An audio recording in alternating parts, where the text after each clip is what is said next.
హెచ్చరిక, దైవజనుని హెచ్చరిక. ఎంతమంది మీరు నిజంగా ఏదన్నా బాధ వచ్చినప్పుడు మనుషులతో చెప్పుకోకుండా యేసయ్యతో చెప్పుకుంటారు? మనుషులు నమ్ముకున్నటి కంటే యెహోవాను ఆశ్రయించుట మేలు అంటూనే ఉంటారు, మళ్ళీ మనుషుల దగ్గరికి వెళ్తుంటారు. అన్నీ తెలుసు, మీకు వాక్యాలు తెలుసు.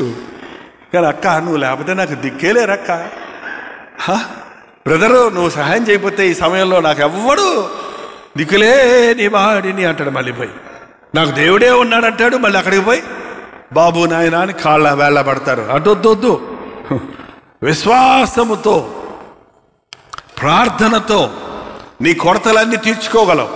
అడగండి మీకు ఇవ్వబడుతుంది, వెతకండి మీకు దొరుకుతుంది, తట్టండి మీకు తెరవబడుతుంది. నాకు మొరపెట్టు వారికి, నాకు నిజముగా మొరపెట్టు వారికి నేను ఉత్తరం ఇస్తాను. నాకు మొరపెట్టుము, నేను నీకు ఉత్తరం ఇస్తాను. ఆపత్కాలములో నాకు మొరపెట్టు, అపాయం వచ్చినప్పుడు మొరపెట్టు, కష్టాలు వచ్చినప్పుడు మొరపెట్టు, అయోమయ స్థితులు కలిగినప్పుడు మొరపెట్టు.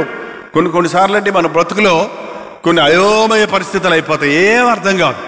అంటే అన్ని సమస్యలే, అన్ని పోరాటాలే, అందరూ ఏదోలా మాట్లాడుతున్నట్టు ఉంటారు. ఏంటో జీవితంలో అన్ని పోగొట్టుకున్నట్టు ఉంటుంది. ఒక విధమైన నిరుత్సాహం వచ్చేస్తుంది. నీకు పిల్లలు పుట్టరో, నీకు పిల్లలు పుట్టరో అనగానే అటు భర్త తిట్టి, ఇంట్లో అత్త తిట్టి, అటు డాక్టర్ చెప్తే అక్కడికి వెళ్తే ఆయన అని, వాళ్ళని వీళ్ళనేటప్పటికి నీకేమనిపిస్తుంది? ఏమనిపిస్తుంది? మీకు అందరికి పిల్లలు ఉన్నారు కదా, ఆశీర్వదించబడ్డవారు. పిల్లలు లేని వారు దిగులు పడకండి. 12 ఏళ్ళు, 13 ఏళ్ళు, 14 ఏళ్ళ తర్వాత కూడా అడుగుడి ఇవ్వబడనన్న వారు విశ్వాసంతో అడిగితే ఆశ్చర్యంగా దేవుడి గర్భఫలాన్ని ఇస్తున్నాడు. మనుషులు చెప్పిన మాటలకి భయపడకండి, దేవుని యందు విశ్వాసం ఉంచండి.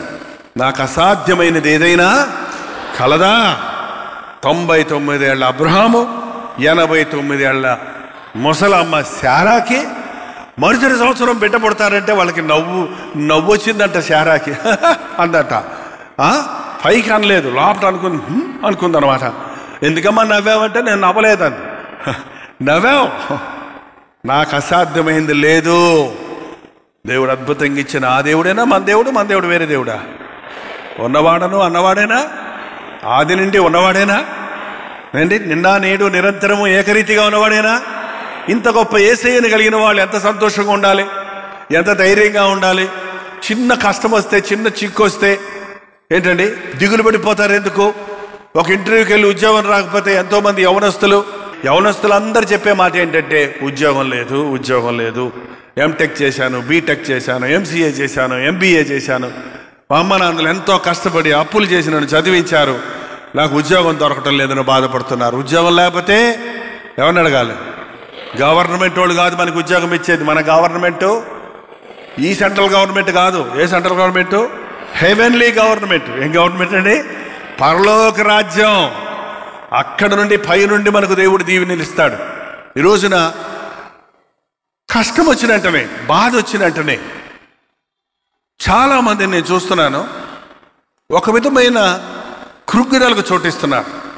అనుకోనిది అకస్మాత్తుగా జరిగితే, అనుకోని యాక్సిడెంట్ జరిగితే, వేసిన పొలాలు రొయ్యలు, చేపలు, ఏందో కొత్త రకం పొలాలు కదండి.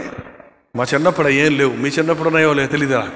వరి వేసేవారు, ఇంకేదో పంట వేసేవారు. కానీ ఇప్పుడు ఆ చేపలన్నీ చేపల చెరువులు, రొయ్యల చెరువులు. ఒక్క జబ్బు చేసిందంటే, ఒక్క ఇన్ఫెక్షన్ వచ్చిందంటే చేపల చెరువు అంతేమైపోతుంది, పాడైపోతుంది, తీరని నష్టం ఏర్పడుతుంది.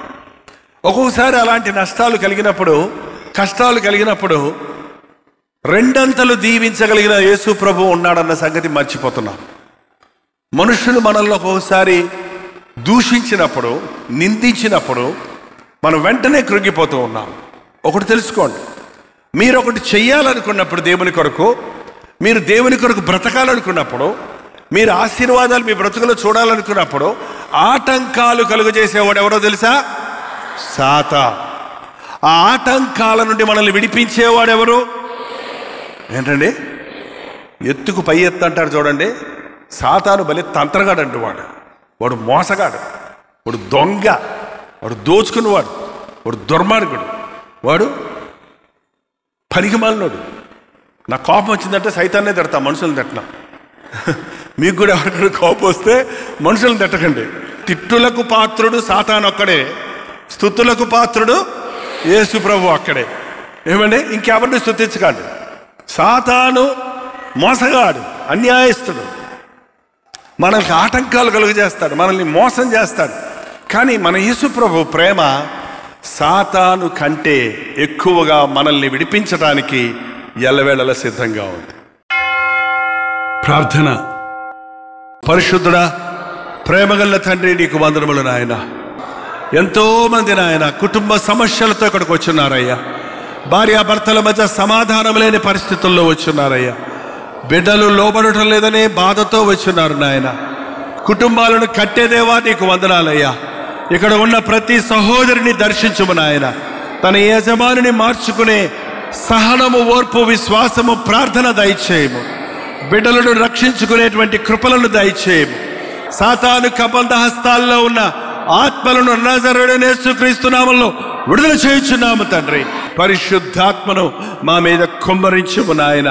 ప్రతి ఒక్కరిని వారి హృదయ వాంఛలు తీర్చి వారు తిరిగి వెళుతుండగా ఆశీర్వాదాలతో నింపి నడిపించుమని యేసుక్రీస్తు నామములో అడుగుచున్నాము తండ్రి. మన తండ్రి అయిన దేవుని యొక్క ప్రేమయు, కుమారుడైన క్రీస్తు యొక్క కృపయు, ఆదరణకర్త అయిన పరిశుద్ధాత్మ యొక్క సహవాసమును కూడి వచ్చిన మనందరికీ ఇప్పుడును సదాకాలమును తోడై ఉండును గాక. ఆమేన్, ఆమేన్, ఆమేన్.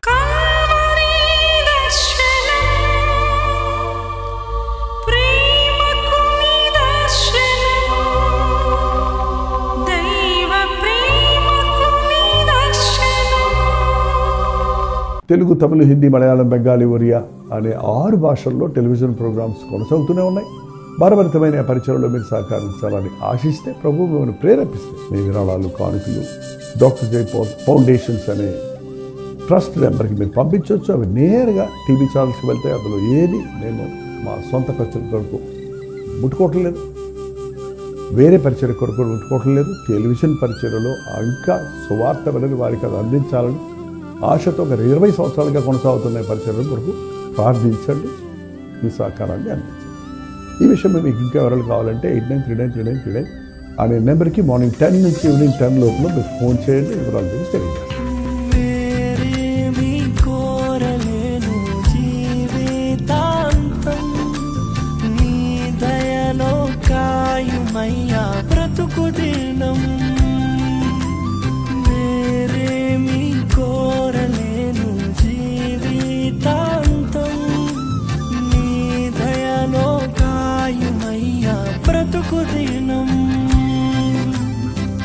నీలాంటి దైవం